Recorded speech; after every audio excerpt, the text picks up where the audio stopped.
Hai Tribuners, jumpa lagi bersama saya S. Widodo, News Manager Tribun Jateng dalam program Ngopi Surup. Kali ini kehadiran tamu istimewa di studio Tribun Jateng yaitu Ketua Komisi A DPRD Jawa Tengah. Beliau adalah Muhammad Saleh STMN, Magister Energi. Assalamualaikum Pak Ketua. Waalaikumsalam Mas Wid. Boleh menyapa Tribuners dulu, Oh iya. Pak? Assalamualaikum Tribuners. Saya lagi bersama Mas Wid ini. Ngobrol-ngobrol. Baik pemirsa Tribuners, kita ngobrol santai. Siapa sih beliau ini, Ketua Komisi A yang membidangi tentang pemerintahan dan lain sebagainya, seluk-beluknya dan kiprahnya selama ini apa saja. Dan beliau ini siapa? Alumni mana sih gitu ya. Kita kalau yang saya tahu beliau dari Partai Golkar. Nanti kita tanya langsung dari dapil mana. Assalamualaikum Pak Saleh, Pak Saleh ya, Mas Saleh. Iya. Saya panggil Mas Saleh aja Ya, ya. Mas Saleh, ya. Wajahnya wajah Madura ini, Mas. Boleh cerita ke Tribuners? Ya, matur nuwun Mas Wid. Saya di Ketua Komisi A DPRD Provinsi Jawa Tengah dari fraksi Partai Golkar, dan saya dari DPRD Dapil 13 Mas Wid. Oh, Dapil 13. Dapil 13 itu meliputi Batang, Kota Pekalongan, Kabupaten Pekalongan, dan Kabupaten Pemalang. Oh, 4. Ada 4. Oh, ya. siap. Jadi saya lahirnya di Sumeneb Mas Wid. Wah, kan betul. Makanya kalau ada mancung-mancung. Oh, iya. Kayaknya ada yang bilang kayak Arab-Arab. Iya, ya. saya kayak India. Iya. Orang Madura ciri khasnya situ ya. Terus Cuma saya kuliah di Undip. oh, kuliah Undip. Ya, Teknik. Saya S1-nya di Teknik Perencanaan Wilayah dan Kota. Oh, tata kota. Teknik Planologi. Tahun 94 saya masuk. Masuknya. Terus saya S2-nya saya di Magister Energi. Magister Energi. Iya, Wah, ini agak jarang kuliah itu ya, Ketua. Putranya berapa, Mas Saleh? Putra saya 3, Mas. 3 ya? Ya, cewek semua. Wah, ini paling ganteng ya. Paling ganteng saya. Baik pemirsa, kita lanjutkan obrolan santai dan menarik ini nanti mulai ke bidang kerjanya Komisi A. Tetapi jangan lupa kita ngopi dulu. Monggo Mas Ketua, ngopi dulu. Ini namanya ngopi surup, berarti harus ngopi ya.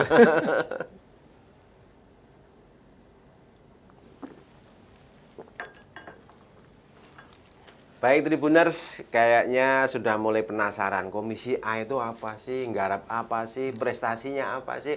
Kita langsung tanya ke beliau, Ketua Komisi A. Mas Saleh, itu kalau Komisi A itu membidangi apa, terus sekarang sedang menggodok tentang perda apa, itu boleh cerita Mas? Iya, Komisi A itu membidangi hukum dan pemerintahan.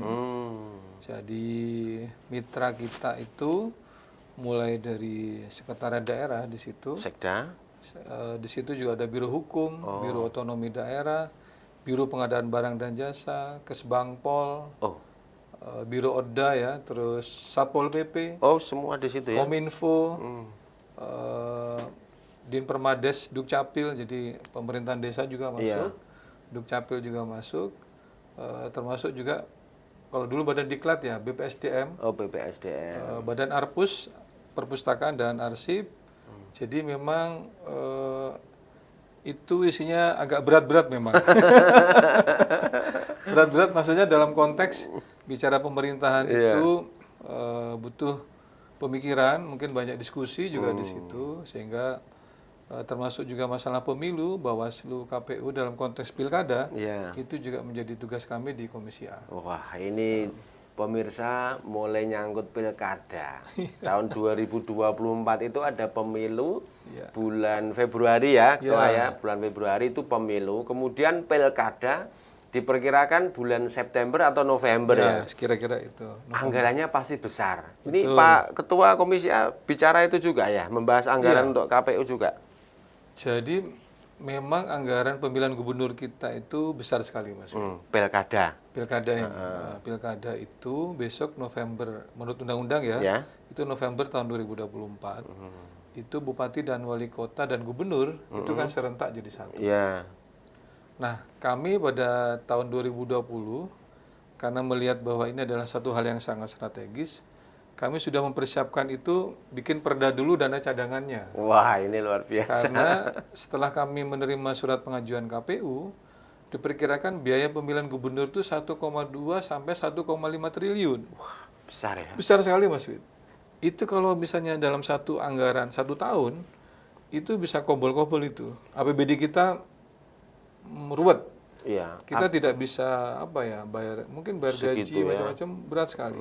Sehingga kita 2020 bikin perda dana cadangan dulu. Nabung dulu, Nah, menyisihkan. Perda itu berbunyi kita nabung 300 miliar setiap tahun. Berarti 2020 300 M. Berarti perdanya 2020. Oh, berarti baru mulai 21 300, 22 300, 2023 300. 900. Nah, kita udah punya tabungan 900 miliar. Padahal kebutuhannya 1,3 M 1,2 triliun. sampai 1,5 triliun. Nah, sisanya Heeh. 2024 ini yang mau kita bahas itu kurangnya kita anggarkan. Kita tutup lagi Jadi ya. kalau 1,2 berarti kurangnya 400. Iya. Kalau habis 1,5 kurangnya berarti 600. 600. Kan tidak seberat kalau Brek sekali langsung. gitu ya. Wah, itu bisa mumet itu. Luar biasa. Berarti pemirsa, biaya atau dana untuk anggaran pilkada ini sudah disisihkan mulai 2021.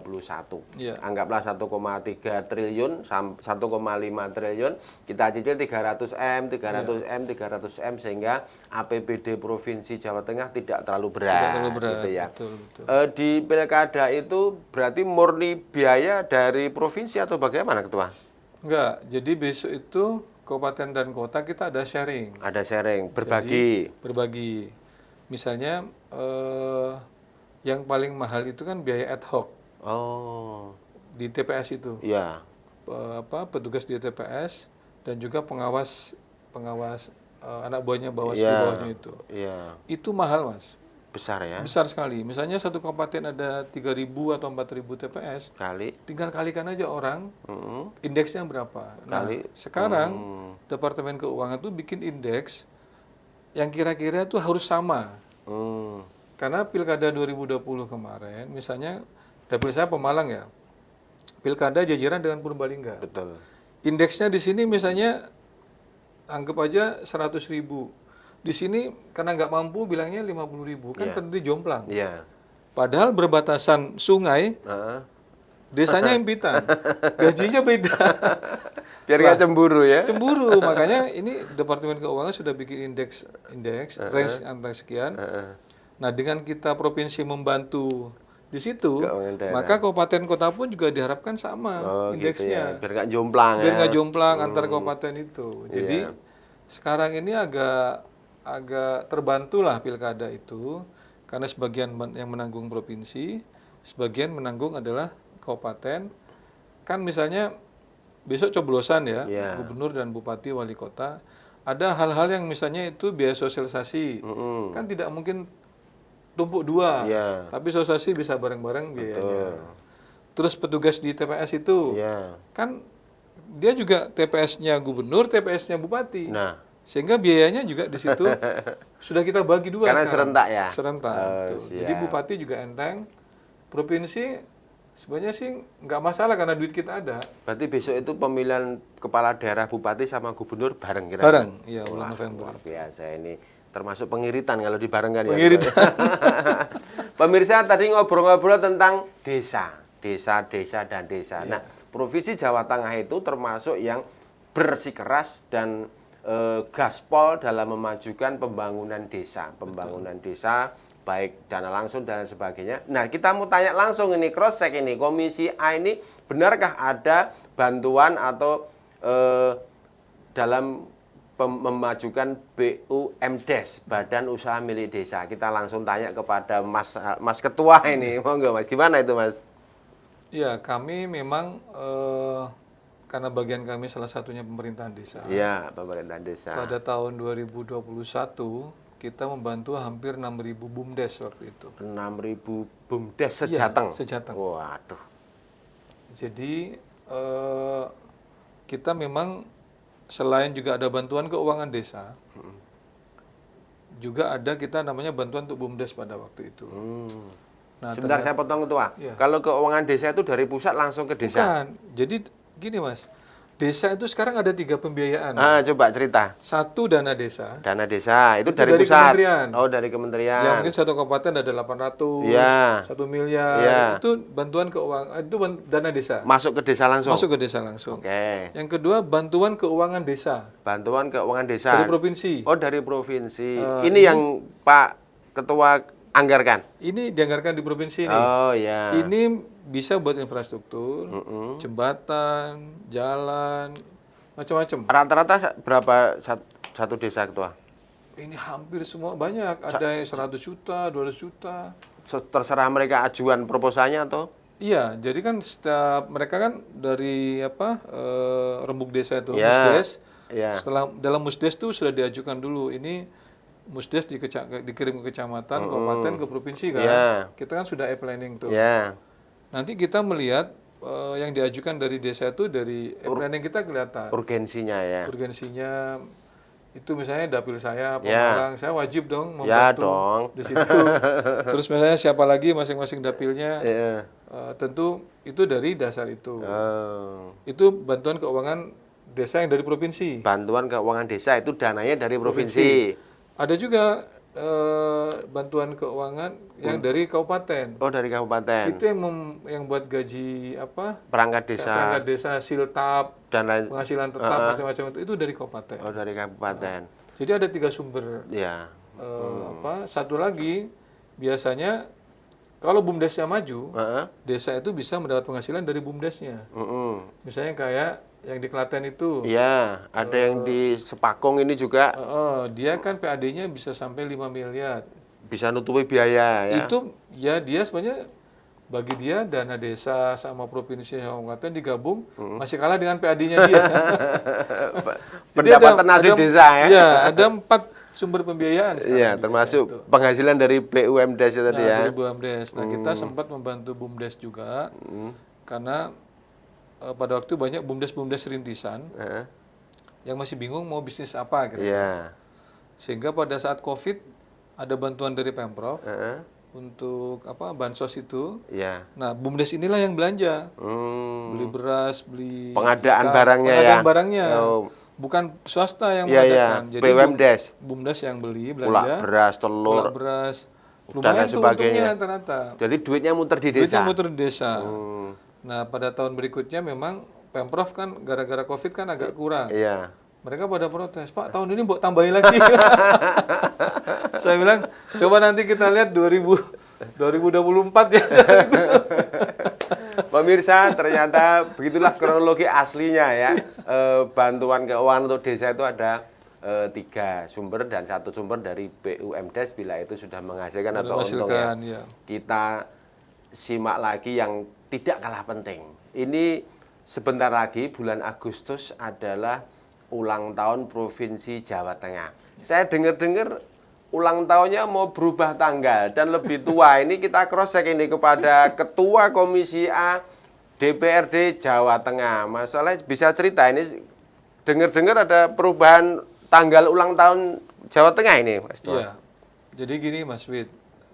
Sebenarnya kan kita selama ini memperingati hari jadi Jateng itu 15 Agustus. 15 Agustus. Itu dasarnya adalah Perda nomor 7 tahun 2004. Ya. Di situ dicantumkan bahwa hari jadi Jawa Tengah itu adalah 15 Agustus.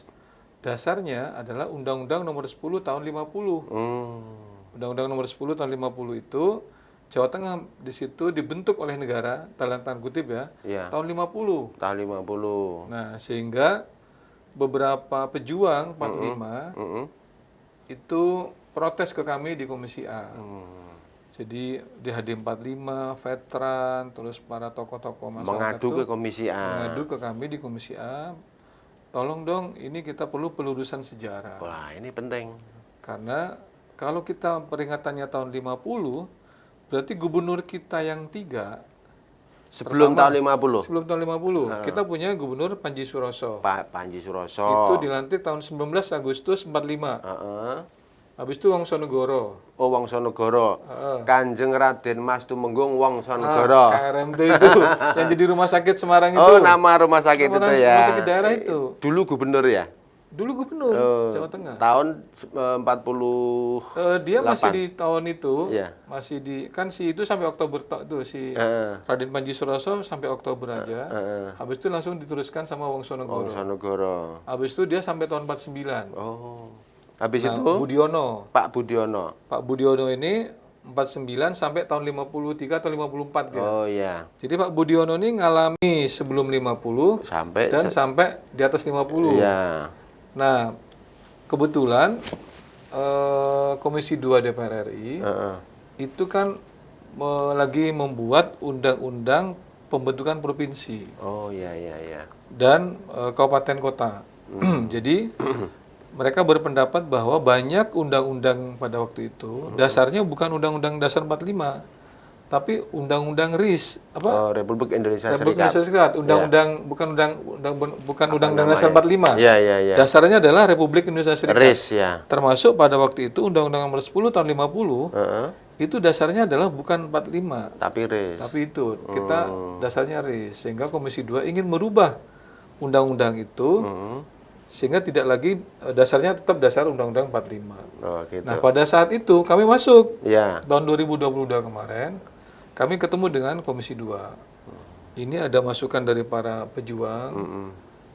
Ini kan pas nih dengan yang Pas diharapkan ya. Komisi 2. Iya. Klik ya. Klik, kami bawalah semua naskah dari para senior ini, dari para pejuang veteran Angkatan 45. Kita dialog dengan Badan Keahlian DPR RI.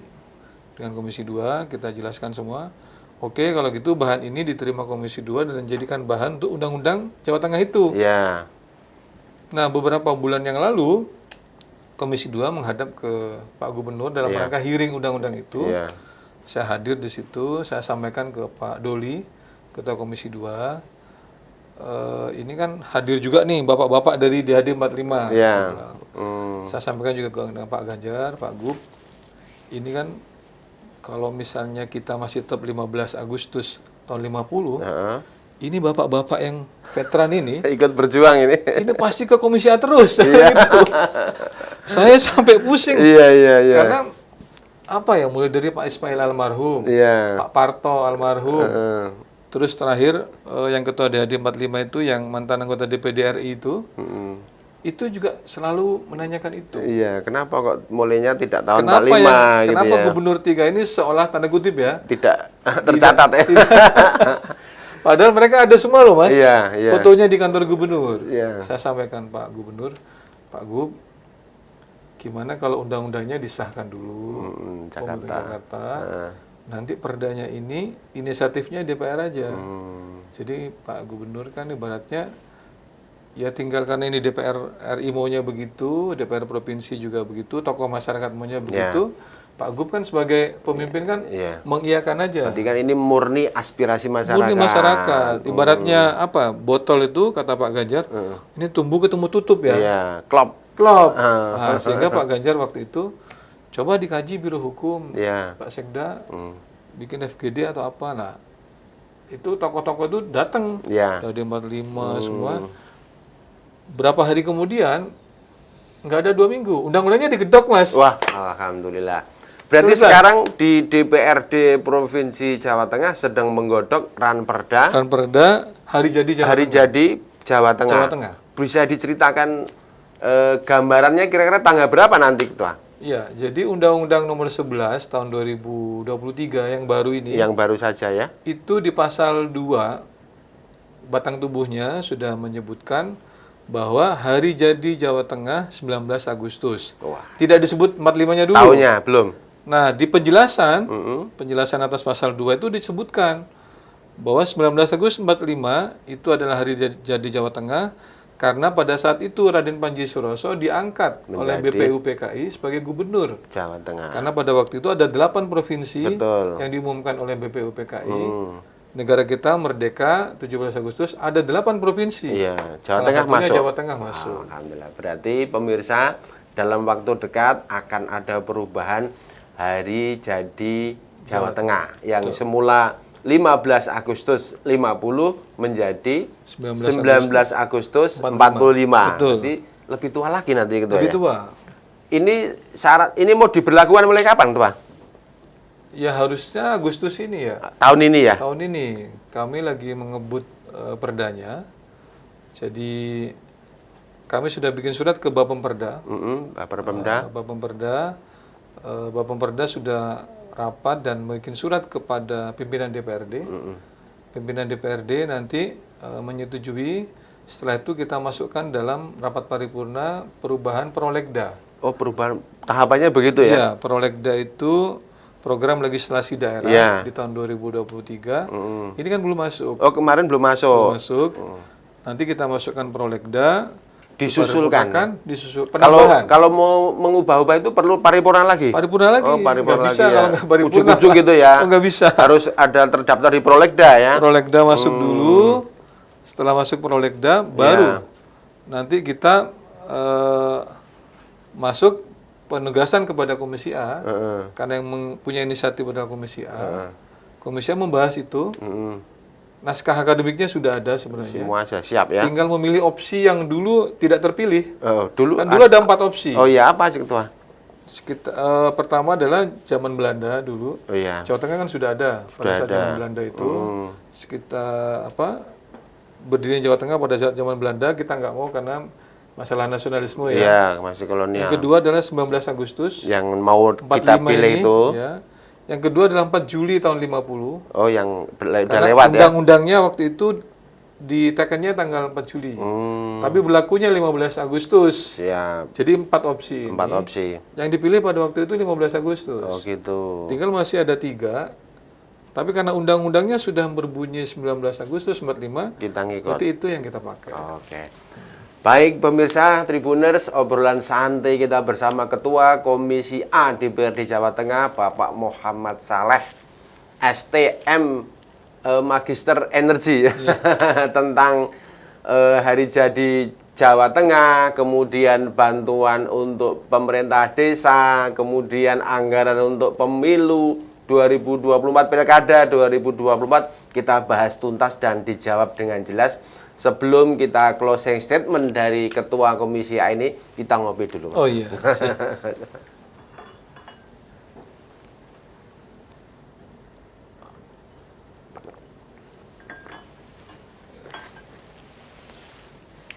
Pemirsa Tribuners, kita lanjut ngopi surup dengan Ketua Komisi A DPRD Jawa Tengah, Bapak Muhammad Saleh, STMN Magister Energi. Ini agak susah ini.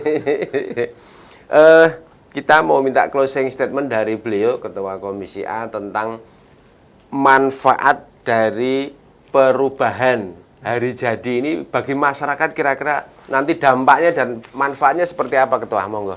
Ya, saya kira kami banyak berdialog dengan para senior itu. Pertama adalah ini bicara masalah batin, Mas. Batin para gubernur dan anak cucunya. Pak Panji Suroso, Pak Wongsonegoro, terus Pak Budiono. Jadi kalau kita hari jadi tahun 50, tanda kutip seolah-olah ini kan, wah simbahku ini gubernur tapi kok nggak diakui ya, kira-kira gitu. Betul. Ini bicara kebatinan, suasana kebatinan keluarga besar mereka dan para pejuang terutama, Mas. Jadi mereka merasa 45 tuh Jateng udah berdiri loh. Kenapa aku nggak diakoni perjuangan saya?